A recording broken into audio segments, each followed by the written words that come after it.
All right, typically with my workflow, I'll start with research and development, and I'll typically ask questions like, who is my target audience? Who is my client? What are their needs? What are their business's needs?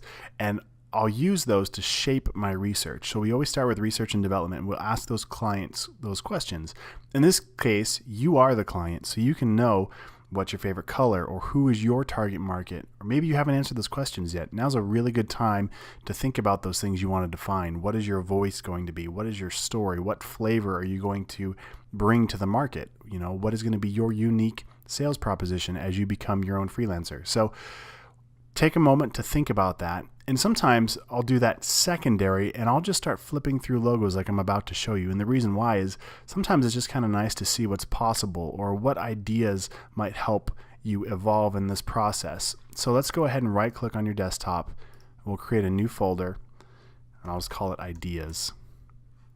And then what I'll do, I usually have these three websites are the ones that I typically bounce between. I've got logolounge.com, behance.net, and logopond.com. Logopond is kind of becoming my favorite at the moment for finding some simple logo ideas. And as you flip through this, think about a lot of different things. For example, this one caught my eye. It's kind of busy, but I also like that blue color. So I can click on this and drag it right to that folder that I created, or right click and save image as, depending on how you want to work. But I really like how bold that is. I really like the color combination. It's a little busy. It would be, you could simplify those colors if you needed to turn it into like a one color print. Here's another version that artist did. I like that as well. I'm a huge fan of bold, contrasty images, so I'm going to throw that in my ideas folder. I like both the combination of the font. I like the styling of the subtle shadows that they've used. I like the colors. So that's why I put that in there. I'll just hit the back button a couple times. And this is typically how I work. I just flip through and find things that either inspire me or that I like, whether it's how they created the illustration or maybe the color they used. And I'll just grab, maybe I don't know, a dozen or so images of things that inspire me. And it could be for nothing else other than, in this case, I really like the organic feel of this, but that might not even make sense for the logo we're about to make. So I'll go through and just find things that inspire me. On Behance, come up here to Discover, click on Search and Explore,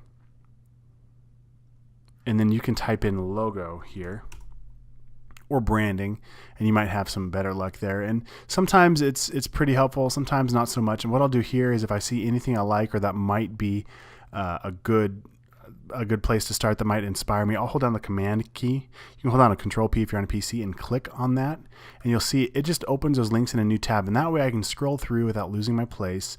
And if it's at all inspiring, I can just Command click on it to open it up into a new window. So Command click here, maybe Command click here, and you see I've got a few more tabs to check out here in a second. I'm going to go ahead and jump over to Logo Lounge real quick.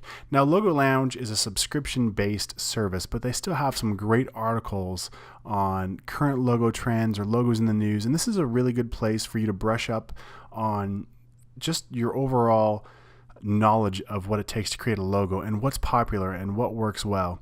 Here's a shameless plug. Back in 2010, I was actually featured as one of the artists. I'll throw that out there. I don't mind. But anyway, here's a logo that I created way back in the day in 2010, so don't judge too harsh, but this one right here, this tendrils effect, that was super popular back then, and so that's one of the logos that I created. But anyway, you can go through here and look at some of those trends and see what's popular, and maybe that might help you create your logo. I would warn though, try to keep your logo simple. Try not to get caught up in trends, because just like anything else, trends can die, and you want your logo to be as timeless as possible, so that way you can't be like, oh yeah, that was definitely made back in 2010, when everything was trending towards this whatever effect it was. So go ahead and scroll through, find some different ideas, gather them into this folder, and once we have these collected, we're going to go ahead and create a mood board in the next video.